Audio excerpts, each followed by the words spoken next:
बिस्मिल्लाहिर्रहमानिर्रहीम। अस्सलाम वालेकुम नाज़रीन, आप देख रहे हैं right angle. Barrister Ehtesham Amiruddin के साथ। ख़वातीन और हज़रात, आजकल सियासत का जो माहौल है, जो सियासी गर्मा गर्मी है, सियासी मंजरनामे में जिस तरह की बातें हो रही हैं, स्टेटमेंट्स आ रही हैं सियासतदानों की तरफ से, तीनों बड़ी पार्टियों की तरफ से, वो थोड़ी अजीबो गरीब है। इसके हवाले से मैंने कल भी बात की थी और आज एक बड़े सीनियर पॉलिटिशियन मेरे साथ है जिनका ताल्लुक पाकिस्तान मुस्लिम लीग नवाज के साथ है। बड़े शोला बयान मुकर्रर भी हैं, बड़े हाजिर जवाब भी हैं और अक्सर आप इनको टेलीविजन चैनल्स पर देखते हैं। Mushahidullah Khan sahab, thank you very much sir for joining us. जी मेहरबानी। अच्छा Mushahidullah Khan sahab, there is a lot on my plate जो मैं आपसे डिस्कस करना चाहता हूं। मियां नवाज शरीफ साहब की जमानत के हवाले से मैं आपसे गुफ्तगू करना चाहता हूं। नैब में जो तरमीम ऑपोजिशन ने सजेस्ट की हैं उसके हवाले से करना चाहता हूं। गैर पार्लिमानी अंदाजे गुफ्तगू जिस तरह आजकल असेंबलियों में चल रहा है वो करना चाहता हूं, या माजी के दरीचों में भी झांकना चाहता हूं। तो कहां से शुरू करें? I give you the choice sir. जी बिस्मिल्लाहिर्रहमानिर्रहीम। शुरू करना तो ये आपका यानी कि सवाब दीदी इख्तियार है, जहां मर्जी। चलिए फिर मैं आपकी तारीफ से शुरू करता हूं। मैं आपकी तारीफ से शुरू करता हूं। मैं आपको आप ही का एक शॉट दिखाता हूं जहां पर सेनेट में खड़े होकर आप बड़े जबरदस्त अंदाज में कुछ शेर जो हैं वो पढ़ के सुना रहे हैं। ये मैं अपने व्यूअर्स को भी दिखाता हूं, सुनिए। हमारी आजादियों के दुश्मन हमारी क्या राहबरी करेंगे, और है वतन कैसी ये धब्बे दरो दीवार पे हैं, कि शकी के ये तमाचे तेरे रुखसार पे हैं, दर्द पलकों से लहू बन के छलकता क्यों है, और एक एक सांस पे तनकीद का पहरा क्यों है। मुशाहिदुल्लाह खान साहब, क्या अंदाजे गुफ्तगू है, क्या अंदाजे बयां है, क्या लफाजी है और क्या प्रोनाउंसिएशन मैं कहूंगा वो है। लेकिन फिर हम देखते हैं कि हमें एक डिफरेंट मुशाहिदुल्लाह खान भी नजर आता है और उसमें बहुत सारे ऐसे बयानात भी आप दे देते हैं जो कि थोड़े गैर पार्लिमानी भी कह सकते हैं। एक ये भी देख लें, फिर मैं आपसे सवाल कर। फराट चौधरी तीने का मरासी, एक इधर भी मरासी रहता है। मरासी एक कैफियत का नाम है, वो किसी पे भी तारी हो जाती है। पिंडी वाले पे बड़ी पुरानी तारी हुई है। कहते थे कि खुदकुशी कर लूंगा, IMF नहीं जाऊंगा। अगर मुस्लिम लीग नून के ही नक्शे कदम पे चलना था तो फिर मुंह क्यों काला कराया था आपने पिछले भाई? आप डिस्टर्ब ना करें। आप मजा तो लेना कि जब कमीने उरूज पाते हैं अपनी औकात भूल जाते हैं, और कितने कम ज़र्फ हैं ये गुब्बारे, चंद फूकों से फूल जाते। ये बेचारे अंपायर की उंगली के ऊपर बैठ के आए हैं, इनको वो ये उंगली सारी जिंदगी चुभेगी। उंगली जब टेढ़ी होती है तो वो चुभती है, उसका नाखून लगता है, पता है आपको।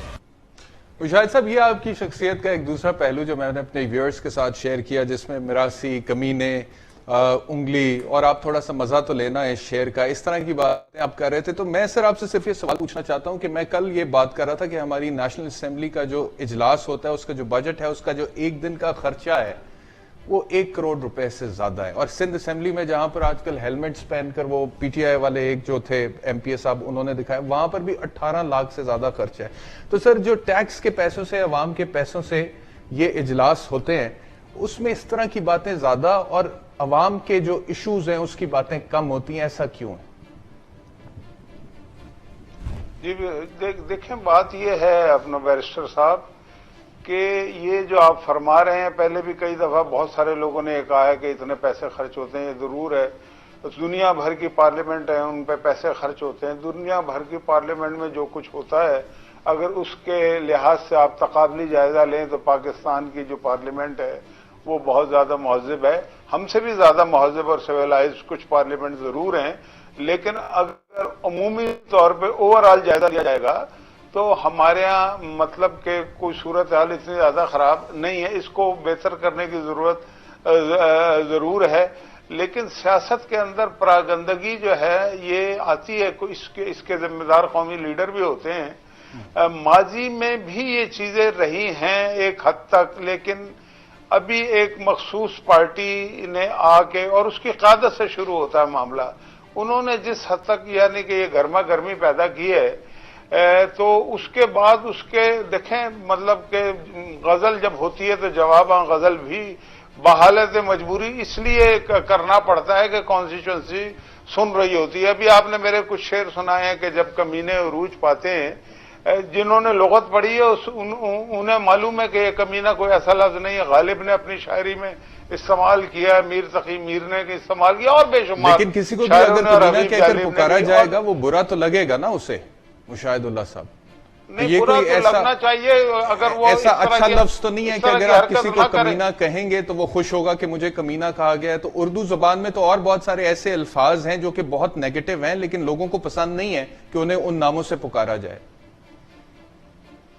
देखिए, मैं आपको एक बात बताऊं कि आप मेरी पूरी तकरीर निकाल लें, मैंने बार बार ये कहा कि मैं किसी को नहीं कह रहा। अब शेर आप सुना रहे हैं जी। अगर उसमें कमीना का लफ्ज आ जाता है तो या तो हमारी हुकूमत को उसको मतलब के एक्सपेंज कर देना चाहिए तमाम किताबों में से। अगर वो मौजूद है तो उसको पढ़ने में तो कोई हर्ज नहीं। हाँ, अगर मैं किसी पर्टिकुलर आदमी को मुखातिब करके ये कहूं कि मैं तुम्हें कमीना कह रहा हूं, बहरहाल चले फिर ये तो और आपका तरफ एतराज गुफ्तगू बजा चली है। जाएगी, लेकिन मुशाहिदुल्लाह मैंने खान फिर साहब भी इस तरह तो उससे जबान अपने में सिविलाइज होने का ख्याल रखा है। किसी भी जुबान जबकि में दूसरी गालियां भी तरफ होती से हैं। जिनका मैं जवाब दे रहा था उन्होंने तो नाम ले लेके चोर और डाकू का है।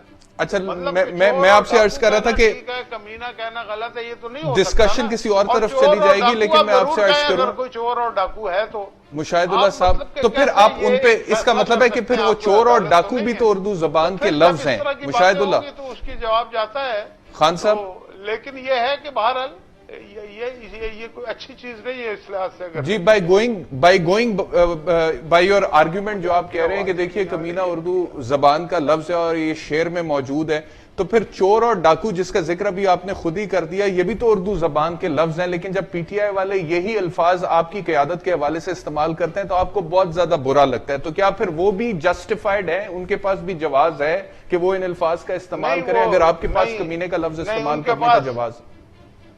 नहीं, बात यह है कि चोर और डाकू जो है ना, ये इसका ताल्लुक जुर्म से है और जुर्म जब तक किसी फोरम पे तय ना हो आप किसी को नहीं कह सकते। कमीना जो है वो कोई मतलब कि उसका नाम जराइम में नहीं शामिल होता जी। कमीना कहने का मतलब ये नहीं है कि उसने तो कोई अगर जुर्म मियां किया है। नवाज शरीफ साहब को कमीना, करप्ट मैं- कहकर पुकारा जाए, क्योंकि एहतसाब अदालत की 2 जजमेंट्स उनके खिलाफ आ चुकी हैं जिसमें उनको कॉन्विक्ट किया गया और उनको सजा सुनाई गई है, एक केस में 10 साल की, दूसरे केस में 7 साल की, तो फिर आपको बुरा नहीं लगेगा अगर मियां नवाज शरीफ साहब को करप्ट कहा जाए या नहीं, बदउनवान मसला कहा जाए? ये नहीं है, वो सस्पेंड भी हो गई है। देखें, वो सस्पेंड भी हो गई जी। है और जिसमें मेन करप्शन का जो केस चलाया था जी। एक कॉन्स्पिरेसी के तहत, पनामा का तो नहीं दे सके ना उसमें। और ये भी तो हाई कोर्ट के जजों ने लिखा है कि कहीं 1 रुपए की भी करप्शन हमें नजर नहीं आई। और फिर तीसरी बात यह है कि नवाज शरीफ को तो पहले हाईजैकर बनाया था, तो इसका मतलब है वो हाईजैकर हो गए। वो हेलीकॉप्टर केस बनाया था और उसके बाद वजीर आजम बना दिया। देखिए, नवाज शरीफ के खिलाफ कंकॉक्टेड केसेस हैं जी। यही केस माजी में भी परवेज मुशर्रफ के दौर में चल चुके हैं, आज भी उन्हीं केसेस को चलाया जा रहा है।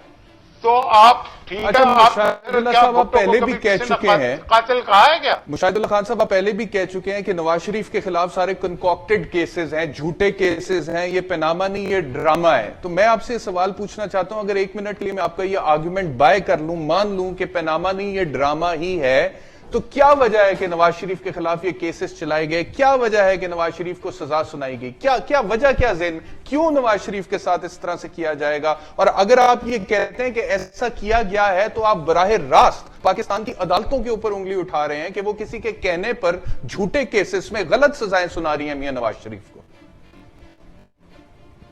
देखें, हमारी अदालतों की तारीख है मेरे भाई, आप तो बैरिस्टर हैं, आप मुझसे ज्यादा बेहतर जानते हैं जी। अगर जस्टिस मुनीर मौजूद रहे हैं तो जस्टिस क्या नहीं भी रहे हैं। अब दोनों के फैसले मुख्तलिफ होते रहे हैं। आज अगर साकिब निसार रहे तो काजी आए फाइज ईसा भी हैं, शौकत सिद्दीकी भी हैं, तो तमाम के फैसले मुख्तलिफ हैं। बुनियादी बात यह है कि हमने तमाम फैसलों को माना है, चाहे वो साकिब निसार ने किए हों या किसी दूसरे ने किए हों, लेकिन उन पर अमल दरामद जरूर किया, लेकिन उन्हें तस्लीम तो हम नहीं करते। सजाद अली शाह साहब के फैसले को आपने नहीं माना, यहां तक कि नहीं माना कि आपकी पार्टी के कारकुनान सुप्रीम कोर्ट पर हमला करने चल पड़े, धावा बोल दिया? नहीं, कोई धावा नहीं बोला था ना, उसको भी सही तरीके से बयान नहीं किया जाता। अब सजाद अली शाह साहब फारूक लगारी साहब के साथ मिलकर टॉपल करने लगे थे हुकूमत को, एक बात। दूसरी बात यह है कि जो हमला हुआ था, कोई हमला नहीं हुआ था, मैं वहां पे मौजूद था। अच्छा। अंदर सिर्फ 2-3 बंदे भागे आए हैं, जज वहां से चले गए, कोई अच्छा। ऐसा हमला नहीं हुआ था। कोर्ट रूम के बाहर कुछ मतलब की चीजें जरूर हुई थी, लेकिन जब आप चीफ जस्टिस जो है वो बैठ के खुलेआम मतलब कि वो इस तरह के रिमार्क्स पास कर रहा है, वो हुकूमत के खिलाफ एक कॉन्स्पिरेसी में मुलव्विस है, जो बाद में किताबों में भी लिख दिया गया, डॉक्यूमेंटेड है, तो फिर लोगों के जज्बात होते हैं, लेकिन उसको ऑन किसी ने नहीं किया। वहां को नवाज शरीफ तो नहीं थे। अच्छा, मुशाहिदुल्लाह साहब, कोई हरकत कर देता है, ब्रेक ड्यू है, लेकिन ब्रेक पर जाने से पहले एक सवाल मैं छोड़े जा रहा हूं और ब्रेक के बाद आपसे उसका जवाब लूंगा। आपने अभी एक बात की, आपने कहा कि सज्जाद अली शाह साहब जो है वो गवर्नमेंट को टॉपल करने जा रहे थे, इस वजह से पाकिस्तान मुस्लिम लीग नवाज का ये रद्द अमल आया था। अच्छा, ये जो आपने कहा ना साजिश हो रही थी उस वक्त की इलेक्टेड गवर्नमेंट के खिलाफ और गवर्नमेंट को गिराने की कोशिश में चीफ जस्टिस सज्जाद अली शाह उस वक्त शामिल थे, इस तरह के इल्जामात आपने पहले भी कुछ और शख्सियात के खिलाफ भी लगाए। अगर आपको मैं याद कराऊं तो 2015 में आपकी जो वजारत थी मौसमियाती तब्दीली की, आपने सियासी मौसम इतना गर्म कर दिया था कि आपने बीबीसी को एक इंटरव्यू दिया था, जिस इंटरव्यू में आपने कहा था कि उस वक्त के डीजी आईएसआई जहीरुल इस्लाम साहब सिविल और मिलिट्री लीडरशिप को गिराना चाहते थे। और उसी इंटरव्यू में बाकायदा आपने यह भी कहा कि जहीरुल इस्लाम साहब की जो टेप थी उसकी recording prime minister Nawaz Sharif sahab को मिल गई थी। उन्होंने chief of the army staff Raheel Sharif sahab को बुलवाया, उनको सुनवाई, जिस पर राहील शरीफ साहब ने जहीरुल इस्लाम साहब को बुलवाया, उनको सुनवाई और पूछा कि क्या ये आपकी आवाज है। उन्होंने कहा, कबूल किया कि ये मेरी आवाज है। उसके बाद उन्हें वहां से जाने का कह दिया। उसके बाद जब ये इंटरव्यू आपका नशर हुआ, मुतनाज़ा हुआ, कंट्रोवर्सी जनरेट हुई, तो आपने कहा मैंने तो खुद ये टेप नहीं सुनी थी और सुनी सुनाई बात है और मैंने सुना है कि इस तरह की कोई टेप एग्जिस्ट करती है। मियां नवाज शरीफ साहब ने डिनाई किया कि इस तरह की कोई टेप उन्होंने नहीं सुनी। आईएसपीआर के जो डीजी थे उस टाइम के, उन्होंने कहा कि इस तरह की कोई टेप नहीं है। अगर आप जवाब देना चाहते हैं पहले ब्रेक से तो बेशक दे दीजिए, हम बाद में ब्रेक ले लेंगे। मैं बिल्कुल ब्रेक से पहले ही जवाब। अच्छा, अब मुझे बहुत प्रेशर आ गया है ब्रेक का बहुत प्रेशर आ गया है। आप प्लीज थोड़ा सा तवक्कुफ कीजिए, ब्रेक के बाद the screen will be yours. Pressure ज्यादा ही है वैसे कुछ।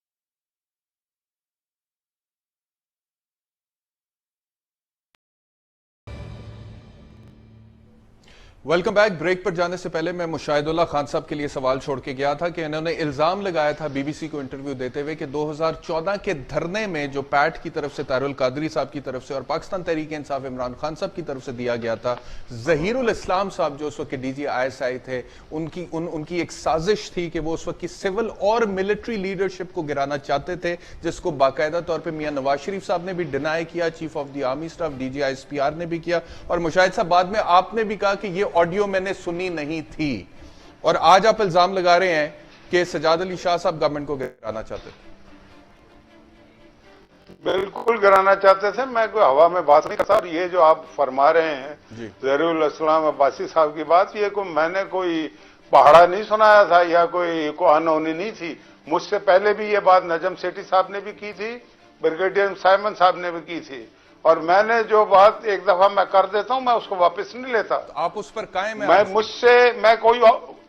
मैं बिल्कुल कायम हूं। मैं कायम कैसे नहीं होऊंगा? तो फिर इसका मतलब है आपकी पार्टी ने जो आपसे इस्तीफा लिया मुशाहिदुल्लाह साहब। बात तो देखें ना, आप सवाल कर लिया, आप मेरी बात सुने नहीं। जी फरमाइए। ऐसे नहीं होगा, बात पूरी सुने।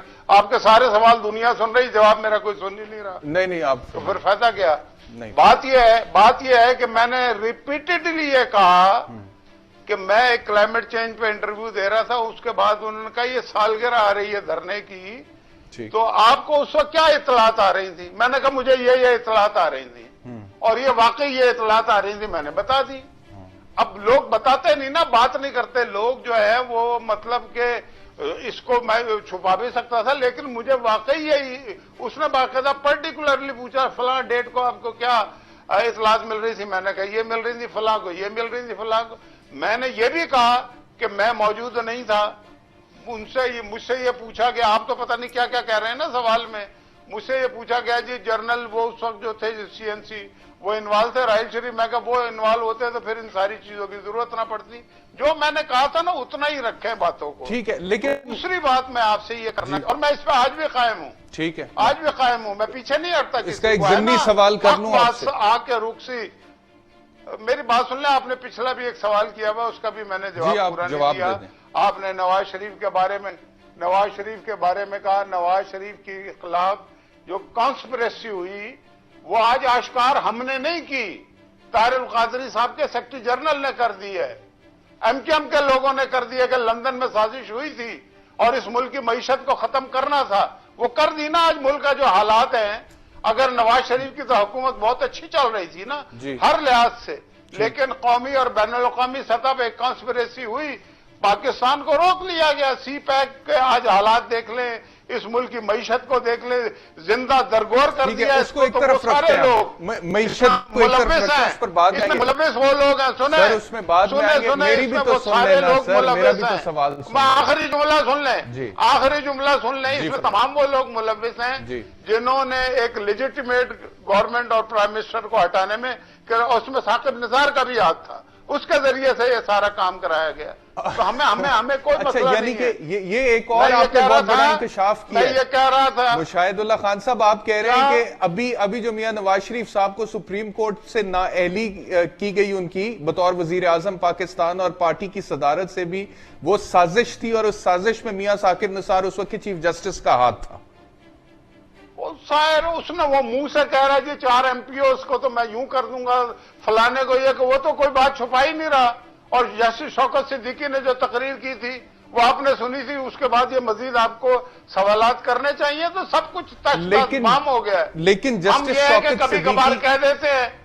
अच्छा, मेरी बात सुने, आपने अभी खुद कहा कि जब BBC का इंटरव्यू आपसे ये उसके दौरान आपसे पूछा गया कि आपको क्या इत्तलाआत आ रही हैं, आपने कहा कि मुझे ये इत्तलाआत आ रही हैं। तो किसी भी गैर मुसद्दका इत्तला की बुनियाद पर एक बैनुल-अक़वामी ऑर्गेनाइजेशन को, BBC को, बैनुल-अक़वामी सरजमीन पर बैठकर, उस वक्त आप मिनिस्टर थे, पाकिस्तान की वफाकी काबीना का हिस्सा थे, आपको ये बयान देना जेब करता था सर?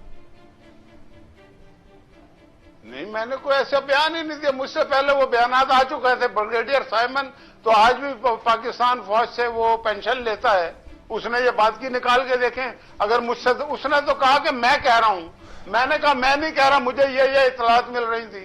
जमीन आसमान का फर्क है। अच्छा, दूसरी चीज, कौन सी कोई आगे बढ़ते हैं क्योंकि चीजें बहुत सारी मेरे पास आपसे पूछने के लिए। आपने कहा कि अदालतों की हिस्ट्री, आपने मुझे कहा कि आपको बेहतर पता होगा, अदालतों की हिस्ट्री आपके सामने। अदालतों की हिस्ट्री जो मैंने देखी है मुशाहिदुल्लाह साहब, उसमें एक जमाना वो भी था जब अदालतों को मैनिपुलेट करने की कोशिश आपकी लीडरशिप की तरफ से भी की गई, और उसके ऑडियो टेप्स वगैरह, उसके ऑडियो टेप्स वगैरह मेन स्ट्रीम मीडिया पर और सोशल मीडिया पर भी आए। तो जहां अदालतों की बाकी जो डार्क हिस्ट्री है उसकी आप मुजम्मत करते हैं, उसकी आप उसको कंडेम करते हैं, वहां पर आपकी लीडरशिप के हवाले से जो डार्क हिस्ट्री अदालतों के हवाले से, उसकी भी मुजम्मत करते?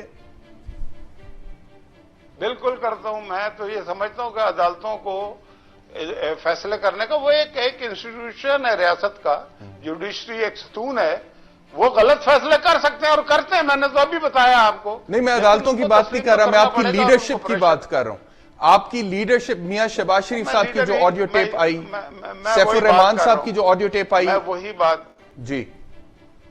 तो भाई यहां तो होता ये है कि बहुत सारे एंकर पर्सन पहले फैसले अनाउंस कर देते हैं अपने प्रोग्रामों में जी, अदालतें फैसले बाद में करती हैं। आप हालात भी तो देखें ना क्या है। मैं तो कह रहा हूं कि जिसने भी किया प्रेशराइज नहीं करना चाहिए, प्रेशराइज करना ठीक नहीं है। ठीक, बिल्कुल, अदारे गलत काम करें, सही काम करें, उन्हें करने दें। ठीक है, उसका जो कानूनी तरीका वो अख्तियार करें। ठीक है। अच्छा मुशाहिद साहब, अब आगे बढ़ते हैं। मियां नवाज शरीफ साहब की जमानत के हवाले से आपको पता है कि अभी रिसेंटली उनके जो वकील है ख्वाजा हारिस साहब, उन्होंने सुप्रीम कोर्ट में जमानत के हवाले से नजरसानी की एक पिटीशन डाल दी, और उसमें उन्होंने कहा है कि मियां नवाज शरीफ साहब को इलाज के लिए लंदन जाने की इजाजत दी जाए, नंबर 1, और नंबर 2 उनका नाम ECL से निकाला जाए, और नंबर 3 उनकी जो जमानत 6 हफ्तों की थी उसको कंफर्म किया जाए। और इस पिटीशन जो कि मेरे सामने है, मेरे ख्याल में इस वक्त स्क्रीन पर प्रोड्यूसर साहब आप नहीं दिखा सकते, ये तकरीबन 15 सफात की पिटीशन है। है, बड़ी डिटेल्ड और बड़ी तफसीली पिटिशन है जिसके अंदर मियां नवाज शरीफ को जो बीमारियां लाहक हैं उनका जिक्र उनके वकील ने किया है। और अगर आप इजाजत दें मैं आपको यह भी बताऊं, पता नहीं आपने सारी पिटिशन पढ़ी या नहीं पढ़ी है, इस पिटिशन में लिखा हुआ है कि 23 अप्रैल 2019 को जो बोर्ड बना था, मेडिकल बोर्ड, उसने जो रिकमेंडेशंस दी हैं उसके मुताबिक मियां नवाज शरीफ साहब का इलाज जो है वो लंदन में ही मुमकिन है, वो पाकिस्तान में नहीं हो सकता। और इसको सपोर्ट करने के लिए जो बीमारियां उन्होंने बताई हैं कि दिल के मर्ज का में लाहक हैं, वो आर्जा उनको लाहक है, किडनीज का, गुर्दों के आर्जे में वो हैं, और दूसरा शुगर और ब्लड प्रेशर के हवाले से और स्ट्रेस के हवाले से जिक्र है। और जो डॉक्टर्स की लिस्ट है, अगर मैं आपसे वो शेयर करूं, पाकिस्तान और पाकिस्तान से बाहर डॉक्टर्स के उन्होंने बाकायदा तौर पर ओपिनियंस लिखे हैं, जिसमें डॉक्टर क्रिस्टोफर बेकर हैं जो कि कार्डियोलॉजिस्ट हैं लंदन में, डॉक्टर डेविड लॉरेंस हैं जो कि लंदन में डॉक्टर हैं, डॉक्टर MY संधू हैं जो कि कार्डियोलॉजिस्ट हैं न्यू जर्सी अमेरिका में, प्रोफेसर F शॉल हैं जो कि कार्डियोलॉजिस्ट हैं मैरीलैंड में USA में, और प्रोफेसर टाइबर्ग हैं जो कि कार्डियोलॉजिस्ट हैं न्यूयॉर्क USA में। मैं सिर्फ आपसे सवाल करना चाहता हूं मुशाहिदुल्लाह खान साहब कि मैं मानता हूं कि कोई भी शख्स जो है उसको जहां भी वो इलाज कराना चाहता है उसका हक है, लेकिन if he is a free man, अगर उसकी कन्विक्शन नहीं हो सकी, अगर वो सजा याफ्ता नहीं है, तो क्या मियां नवाज शरीफ साहब जबकि उनको सजा हो चुकी है तो पाकिस्तानी कानून का इतलाक उन पर होता है, क्या वो अपनी मर्जी से बाहर जा सकते हैं, नहीं जा सकते? आप क्यों समझते हैं कि जा सकते हैं? इसके ऊपर आपका जवाब दूंगा आफ्टर द ब्रेक।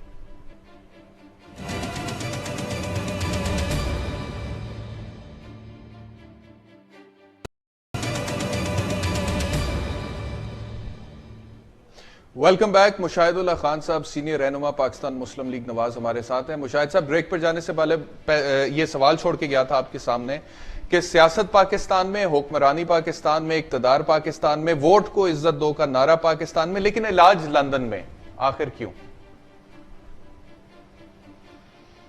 देखें, बात यह है कि ये हम मतलब ऐसी चीजों पे बहस करते हैं जो बड़ी जालमाना है, उसके अंदर यानी कि एक सैडिज्म नजर आता है। भाई बात यह है कि कोई आदमी बीमार है और एक ऐसा शख्स जिसको 2 हार्ट सर्जरीज जिसकी हुई हो, जिसको ब्लड प्रेशर की शिकायत हो, जिसके किडनी का प्रॉब्लम हो, जिसको शुगर हो, तो वो अपना इलाज खुद कराएगा या मेरी और आपकी मर्जी से कराएगा या रियासत की मर्जी से कराएगा? आज भी पूरी दुनिया में लोग जो है वो इलाज करा रहे हैं, बल्कि बहुत सारे शायद ऐसे भी मुल्क से बाहर इलाज करा रहे हैं जिनका इलाज ही नवाज शरीफ करवा रहा है। ये वो इमरान खान तो है नहीं ना, जो बाप दादा पे लोगों के एहसान करता रहता है, वो तो चुप रहने वाला आदमी है। तो लेकिन नवाज शरीफ का इलाज नहीं होगा, उसको जेल में डालो। भाई जेल में उसको गलत डाला था, झूठे केस बनाए थे, वरना 456 पे क्यों नहीं बनाए? लेकिन इसका फैसला आप तो नहीं करेंगे? हम सबके खिलाफ करेंगे। मुशाहिदुल्लाह खान साहब, अगर वो फैसला गलत था वो हाई कोर्ट करेगी या सुप्रीम कोर्ट करेगी ना, आप तो नहीं कर सकते वो फैसला। कर लेगी, लेकिन इसका मतलब ये नहीं है कि नवाज शरीफ सारी जिंदगी जेल में रहेगा। नहीं, बिल्कुल सारी जिंदगी कह रहा हूं कि माजी में भी सारी जिंदगी का तो सिर्फ फैसला नहीं है ना। क्या नवाज शरीफ के साथ माजी में क्या नवाज शरीफ के खिलाफ झूठे केसेस नहीं बने? बिल्कुल बने, जेल में नहीं डाला, बिल्कुल डाला। सारी जिंदगी आप यही करते रहेंगे। लेकिन तब एक डिक्टेटर का दौर था, तब मार्शल लॉ का डिक्टेटर का दौर था। आप नवाज शरीफ को मारना चाहते हैं? नहीं, मेरी बात तो सुन लीजिए, मैं आपसे नवाज शरीफ की जान से खेल रहे हैं ना? नहीं, नवाज शरीफ की जान से मैं तो बिल्कुल भी नहीं खेल रहा। नवाज शरीफ साहब के लिए लाइफ सेविंग यूनिट 24 घंटों के लिए, मेरी बात तो सुन लेना। लेकिन जिन लोगों की ख्वाहिश है कि जी वो इलाज उनकी मर्जी से कराए, तो वो जान से ही खेल रहे हैं उसकी। ठीक है, अब मैं बोल लूं जी, मैं ये गुजारिश कर रहा हूं। बिल्कुल आप ही बोल रहे हैं जी मुशाहिदुल्लाह खान साहब, मैं ये गुजारिश कर रहा हूं आपसे कि आप कह रहे हैं कि नवाज शरीफ साहब को जान से मारना चाहते हैं। मियां नवाज शरीफ साहब जब कोर्ट लखपत जेल में भी थे, तब भी 24 आवर्स का एक लाइफ सेविंग यूनिट उनके लिए वहां पर मौजूद था, जिसमें कार्डियोलॉजिस्ट भी थे, जिसमें टेक्नीशियंस भी थे, जिसमें नर्सिंग स्टाफ भी था, और मियां नवाज शरीफ साहब ने उनको एक दफा भी कंसल्ट नहीं किया। मुझे वो बात बताएं जो मुझे पता ना हो। अब दूसरी आपकी जो बात, मैं कह रहा हूं, मैं एक फंडामेंटल बात कर रहा हूं। मैं अब एक बात आपको बताता हूं जो शायद आपको नहीं पता। एक बात आपको बताता हूं, इलाज किसकी मर्जी से होगा? इलाज किसकी मर्जी से? अब इलाज जेल अथॉरिटीज और गवर्नमेंट ऑफ पाकिस्तान की मर्जी से होगा। इलाज किसकी मर्जी से होगा? कानून क्या कहता है इस हवाले से? कानून क्या कहता है? कानून क्या कहता है? कानून क्या कहता है? कानून ये कहता है कि आप हाईजैकर बना दें अपने वजीर आजम को, नहीं, मिक्स ना उसको करें ना उठा के सर। उसकी हुकूमत खत्म कर दें, सर, अब फिर मिक्स इस मुल्क ना को गर्क कर दें। क्या कानून ये कहता है? देखिए, जहां तक कानून ये कहता है कि इस मुल्क को तबाह बर्बाद कर दें। मुझे बताएंगे ना, परवेज मुशर्रफ क्या इश्तिहारी नहीं है? उसका इलाज बाहर क्यों हो रहा है? उसमें कानून क्यों खामोश है? उसमें कितने प्रोग्राम होते हैं? कोई नहीं होता। ऐसी बात ना करें। अच्छा, मैं आपको नवाज बताता शरीफ हूं, आपको मिल गया है जिसने इस मुल्क की खिदमत की है, जिसने इस मुल्क की इकोनॉमी को ठीक किया है, जिसने एटमी धमाके किए हैं, जिसने बिजली ला के दी है, जिसने गैस ला के दी है, उसको मारना है।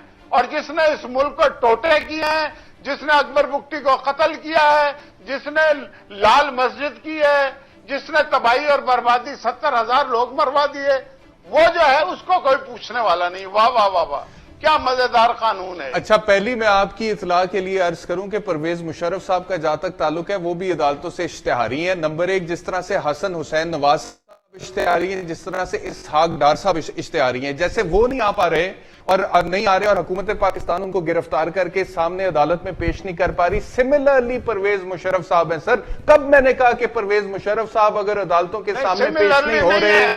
मेरी बात तो सुन लेना सर, मेरी बात तो सुन ले। अब मेरा आर्गुमेंट, मेरा सवाल तो मुकम्मल हो लेने देना, मेरा सवाल मुकम्मल हो लेने। मैं तो आपसे कह रहा हूं, आप इसमें इमरान खान की बात करें ना, आप इसमें परवेज खटक की बात क्यों नहीं करते? क्या आप इनमें ये जो NICL वालों की बात क्यों नहीं करते? परवेज खटक तो भागा नहीं हुआ ना, परवेज खटक तो इधर ही है, अलीम खान जेल में है, बाबर खान मुस्ताफी हो गया, उसको जेल में डाला है। गलत किया नैब ने, गलत किया नैब ने। हेलीकॉप्टर केस इमरान खान पे नहीं है, वो तो बरी हो गया, का नहीं है नैब में। वो 27 लाख रुपए का केस था मुशाहिदुल्लाह खान साहब, 27 लाख रुपए का हेलीकॉप्टर। नवाज शरीफ को जेल में डाल दिया सर, 27 लाख रुपए का केस था वजीर आजम इमरान खान पे। बताए ना, उज़मा बाजी को क्यों नहीं पकड़ते? अच्छा चले, अब मुझे एक आखिरी चीज ये बता दें, पकड़ते मुझे आखिरी चीज एक और ये बता दें कि नैब की कानून में तरमीम के हवाले से आप लोगों ने अभी हुकूमत को 40 पॉइंट का एजेंडा दिया कि ये तरमीम होनी चाहिए। उसमें कुछ पॉइंट्स ऐसे हैं जिससे मैं आप लोगों से एग्री करता हूं। मिसाल के तौर पर एक पॉइंट ये है जिसमें आप लोगों ने कहा है कि नैब जो है उसकी इन्वेस्टिगेशन और उसकी इंक्वायरी की जो मुद्दत है उसका तयन होना चाहिए, ट्रायल जो है वो एक मखसूस मुद्दत में मुकम्मल होना चाहिए। बिल्कुल सही है, मैं इत्तफाक करता हूं। इसके साथ साथ आपने ये भी कहा है कि अगर नैब के हवाले से जो चीजें हैं वो साबित नहीं हो पाती हैं तो और मिलिशियस प्रोसिक्यूशन साबित हो जाती है तो फिर नैब को कॉम्पनसेट भी करना चाहिए। ये सारी बातें बिल्कुल ठीक है, लेकिन मेरा सवाल आपसे यह है कि ये तमाम तरमीम पाकिस्तान पीनल कोड में, FIA के एक्ट में, प्रिवेंशन ऑफ करप्शन एक्ट में, जहां पर सियासतदान नहीं पकड़े जाते वहां पर एक आम पाकिस्तानी के लिए क्यों नहीं, सिर्फ आप लोगों के लिए क्यों? हमारे लिए है ना, इस मुल्क में हथकड़ियां जेलें से सियासतदानों के लिए रह गई है ना, बाकी तो कोई भी नहीं पकड़ा है। ऐसा एक जज को का नाम था पनामा में, उसको बरी कर दिया ना उन्होंने। मैं आम पाकिस्तानी की बात कर रहा हूं, जेलें भरी पड़ी हैं, जेलें भरी पड़ी हैं आम लोगों से। सर, वो कौन सी जेलें भरी पड़ी हैं? जिन लोगों मैं तो उसकी देखें, आप जब नवाज शरीफ की बात कर रहे हैं ना, तो फिर मैं एक जस्टिस की बात करूंगा, क्योंकि नवाज शरीफ को एक जज ने भेजा है, उसको तो छोड़ दिया है। क्यों छोड़ दिया उसको? मुझे एक बात बताएं, परवेज मुशर्रफ क्यों दुबई में रह रहा है और नवाज शरीफ क्यों जेल में? उसकी बेटी को क्यों जेल में डाला? किस जज की बात कर रहे हैं? मुशर्रफ की बेटी को क्यों नहीं डाला? मुशाहिदुल्लाह खान साहब, किस जज की बात कर रहे हैं? जो फर्रुख था, जिसका पनामा में नाम था, उन्होंने उस्मान या पता नहीं क्या नाम था उसका, उन्होंने रिजाइन कर दिया ना। अच्छा, दूसरी एक और चीज अब आखिरी मिनट है मेरे पास। कितने उनका पता है कितने बिजनेस है?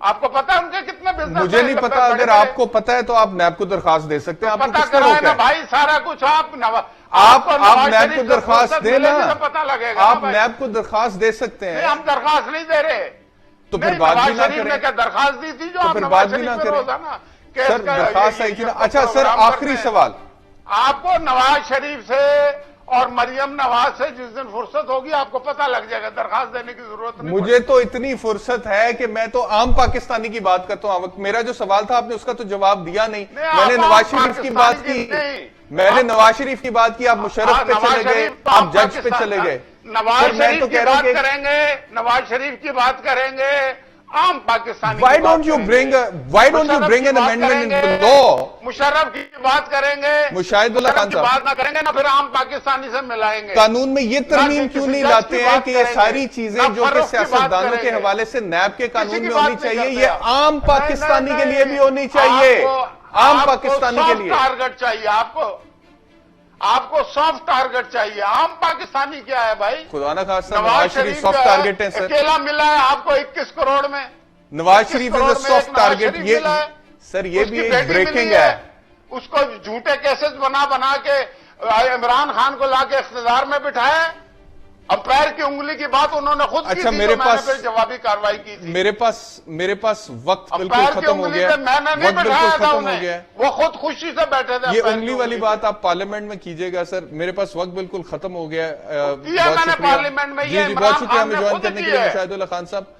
बहुत सारी चीजें ऐसी थी जो कि मैं आपसे डिस्कस करना चाहता था, लेकिन वक्त की किल्लत की वजह से हम वो चीजें डिस्कस नहीं कर सकते। होपफुली किसी और नशिस्त में बात करेंगे।